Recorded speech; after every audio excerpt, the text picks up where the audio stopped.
बाहेर जाऊन सांगा कोणाला तरी प्रेस चालू आहे म्हणून.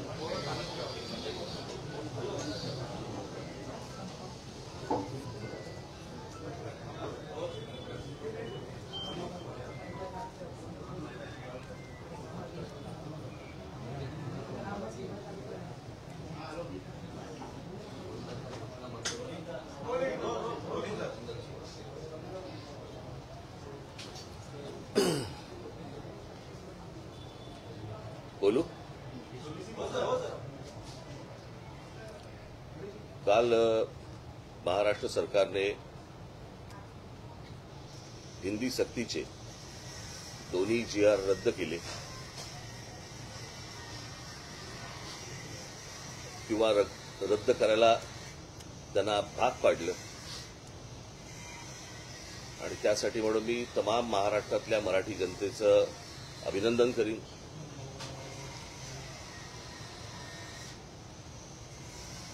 सर्व बाजूनी तो जो रेटा आला आणि त्याच्यातनं आज सरकारला खरं तर काही गरज नसताना हा खरं तर विषय आला होता, परंतु तो विषय रद्द झाला, ज्याबद्दल मी महाराष्ट्रातल्या अनेक मराठी जनांचे तर आभार मानीनच, पण त्याचबरोबर मी अनेक साहित्यिक, त्याचबरोबर काही मोजके कलावंत, त्याचबरोबर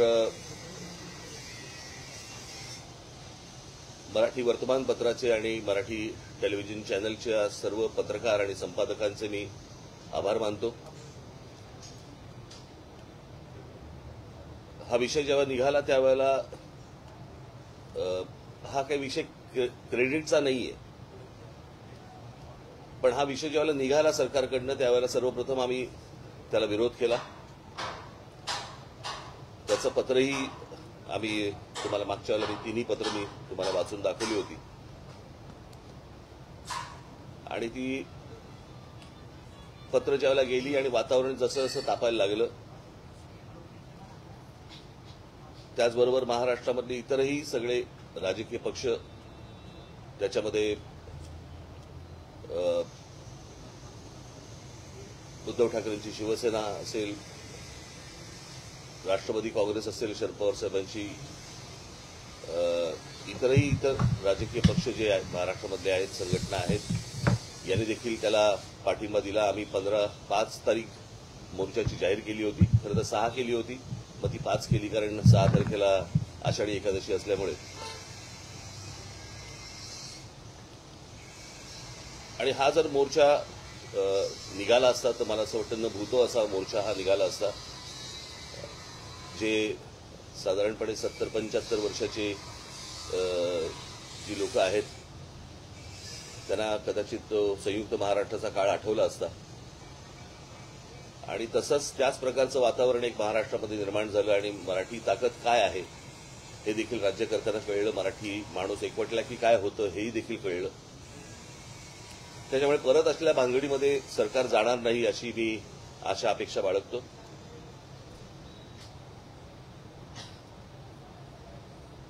खरं तर या गोष्टी काही करायची आवश्यकताच नव्हती, काही गरजच नव्हती.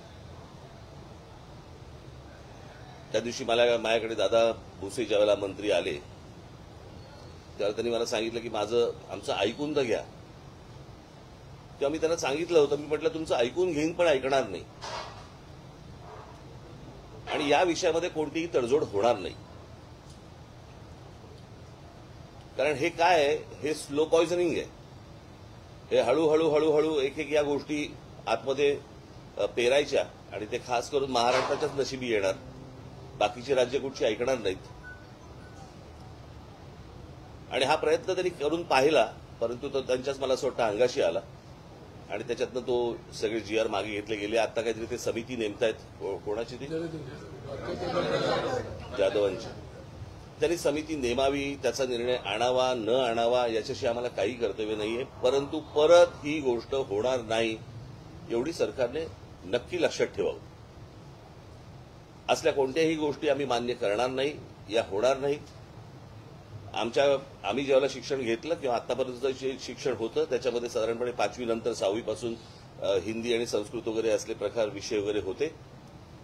परंतु मी त्या दिवशी म्हटल्याप्रमाणे मुळात हिंदी आणण्याचा का ह्यांचा प्रयत्न आहे मला अजूनपर्यंत कळलेला नाही, कारण ह्यांना हिंदी येते म्हणून नसेल. परंतु हिंदी ही काही राष्ट्रभाषा नाही जी तुम्ही इतर राज्यांवरती लादावी अशी. आणि ही हिंदी एका प्रांताची भाषा आहे. त्या प्रांताच्या भाषेचा मग आमची खरं तर बघायला गेलं तर अनेक ह्याच्यावरती अनेक लोकांनी बोलले होते की उत्तर भारतातले अनेक लोक हे महाराष्ट्रामध्ये नोकरीसाठी येतात. खरं तर त्या भागामध्ये मराठी शिकवली पाहिजे. ते न करता म्हणजे 100-150 वर्षापूर्वीची एक भाषा 3000 वर्षापूर्वीच्या भाषेच्या वरती वरचढ होण्यासाठी प्रयत्न करायला लावतात हे लोक. तेव्हा हे मान्य होऊच शकत नाही, हे होणार नाही. काल मला त्या ह्यांचा हा जो निर्णय आला त्याच्यानंतर संजय राऊतांचा मला फोन आला होता आणि त्यांनी सांगितलं की आपल्याला काय करायचं पुढे. म्हटलं आपल्याला मोर्चा तर रद्द करायला लागेल आता. तर त्यांनी मला म्हणाले की आपण एक विजयी मेळावा आपण घ्यायला पाहिजे. म्हटलं घेऊया. म्हणाले मग 5 तारखेला आपण जाहीर केले तर 5 तारखेला घेऊया का. म्हटलं 5 तारखेला घेता येईल. म्हटलं आत्ता काही ठिकाण बिकाणं जाहीर करू नका. म्हटलं मी माझ्या लोकांशी पहिल्यांदा बोलीन, चर्चा करीन आणि चर्चा केल्यानंतर म्हटलं मग आपण एकत्र मिळून ठरवू आणि मग त्याच्यानंतर बघू आपण 5 तारखेला काय करायचं ते.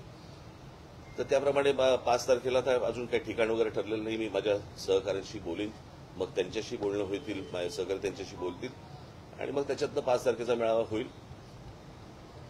तो मेळावा जरी झाला तरी त्याला काही पक्षीय त्याला लेबल लावण्यात काही अर्थ नाहीये. कारण हा खरा तर विजय हा मराठी माणसाचा विजय आहे आणि त्या दृष्टिकोनातूनच या मेळाव्याकडे पाहिलं पाहिजे आणि तुम्ही देखील बघितलं पाहिजे. अर्थातच मला आनंद आहे या गोष्टीचा की ज्या प्रकारे वर्तमानपत्र आणि टेलिव्हिजन चॅनल, तुम्ही पत्रकारांनी आणि अनेक संपादकांनी ज्या प्रकारे हा विषय लावून धरला, मी खास करून तुमचं सर्वांचं मी अभिनंदन करीन. अशा बाबतीत सर्वजण जागृत असले पाहिजेत आणि कुठे कुठे काय काय गोष्टी घडतायत, होत आहेत. मला असं वाटतं हे महाराष्ट्राला तुमच्या चॅनलच्या वतीने, वर्तमानपत्राच्या वतीने कुठे कुठे हे काय गोष्टी मुरतायत हे तुम्ही सांगितलं पाहिजे. ज्या वेळेला हा 5चा कुठे करणार आहोत त्याचा निर्णय होईल त्यावेळेला तुम्हाला सांगण्यात येईल.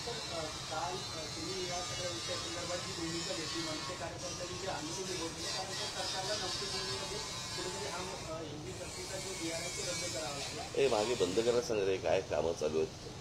या सगळ्या संदर्भात काल मुख्यमंत्री असतील, उपमुख्यमंत्री असतील, त्यांनी पत्रकार परिषद घेतली, योजनेच्या रद्द केली. मात्र त्यांनी तुम्हाला एक प्रतिप्रश्न विचारणार की राज ठाकरेंनी उद्धव ठाकरेंचा पहिला हिंदी मार्केटच्या संदर्भातला प्रश्न विचारावा, कारण त्यांच्या कार्यकाळामध्ये तो अहवाल आला होता आणि त्यांच्या मुख्यमंत्री पदाच्या काळामध्ये तो नाही. बघा, मी तुम्हाला एक गोष्ट सांगतो. महाराष्ट्राच्या बाबतीत उद्या मराठी माणसाच्या विरोधात, मराठी भाषेच्या विरोधात उद्या कोणी जरी असेल तरी माझा त्याला विरोध असेल, कळलं का.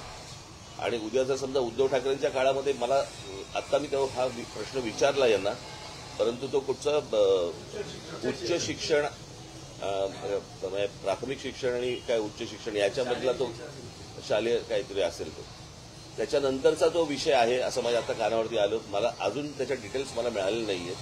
कोणतरी ठाण्याचा कोणतरी माणसाने त्याच्यावरती सही केली आहे त्या सगळ्या विषयावरती.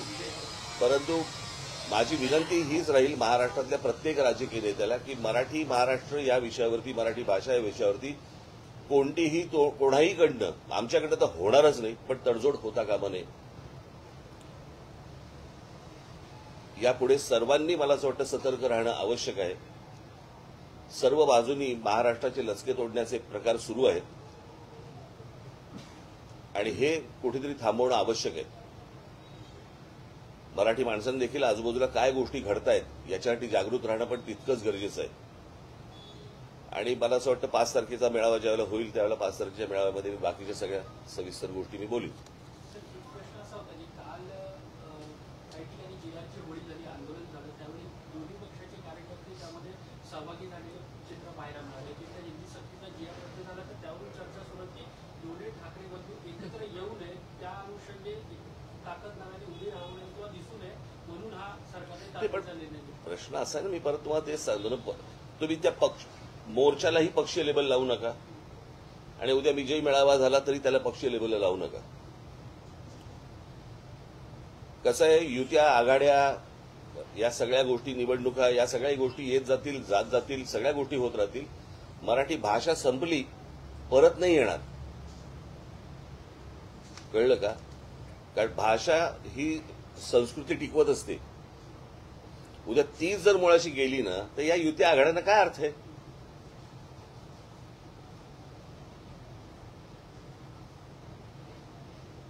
या सगळ्या गोष्टी ह्या निवडणुकीच्या वेळेला बघता येतील किंवा विचार करता येईल त्या गोष्टींचा. त्याचा विचार आत्ता करून चालणार नाही.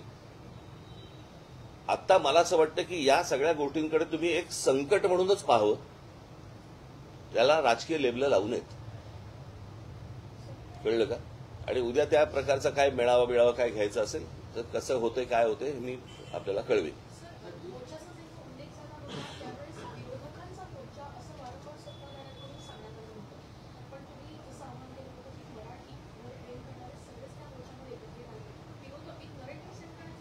नाही, या शब्दाला पण काही अर्थ नाही आता. नरेटिव्ह. कळलं का? सरकार करतो तो नरेटिव्ह. मी पहिल्यांदाच जाहीर केलं होतं ना ही गोष्ट की त्याचा पक्षाशी कुठचा संबंध लावू नका. कोणताही झेंडा नसेल, मराठी हा अजेंडा असेल, हे मी सांगितलं होतं ना माझ्या इंटरव्ह्यूमध्ये, त्या पत्रकार परिषदेमध्ये. त्याच्यात काय आता नरेटिव्ह आम्ही सेट करायचा का त्यांनी? राज्य सरकारमधल्या देखील अनेक मंत्री, आमदारांनी देखील या गोष्टीला विरोध केला. मला असं वाटतं अजित पवारांनी देखील या गोष्टीला विरोध केला. ही गोष्ट आपण लक्षात घेतली पाहिजे ना.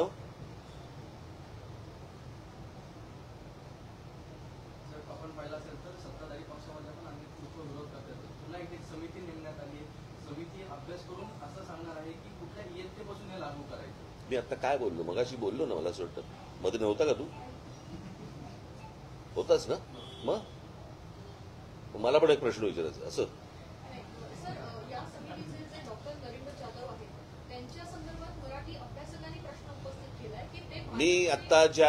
मी आता जी तुम्हाला भूमिका जी मांडलेली आहे याच्या अगोदर 1ली ते 5वी हिंदी चालणार नाही. ते जाधव येऊ देत ना तर अजून कोणी येऊ देत.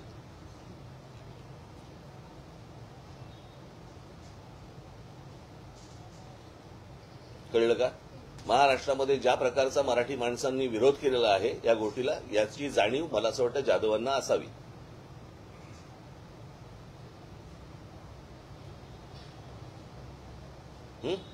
महाराष्ट्रामध्ये खूप प्रश्न तुंबलेले आहेत.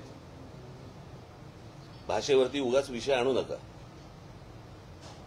आणि माझी जे विरोधक बसलेले आहेत विधान भवनामध्ये, विधानसभेमध्ये, तिकडे जे आमदार बसलेले आहेत, त्यांनी मला असं वाटतं आता जे अधिवेशन सुरू आहे त्याच्यामध्ये मूलभूत प्रश्न जे आहेत महाराष्ट्रामधले त्याच्यावरती चर्चा करावी. या विषयावरती चर्चा करून वेळ वाया घालू नये. आता GR रद्द झालेला आहे. आता जे इतर विषय जे आहेत त्याच्याबद्दल बोलावं. शिक्षणामध्ये अनेक त्रुटी आहेत. कळलं का? शाळा नाही आहेत, तुमच्या शिक्षकांना पगार नाही आहेत, एकेका शिक्षकावरती ओझं टाकताय तुम्ही वेगवेगळ्या विषयांचं. त्याच्यामध्ये इतर कामही त्यांना दिली जात आहेत.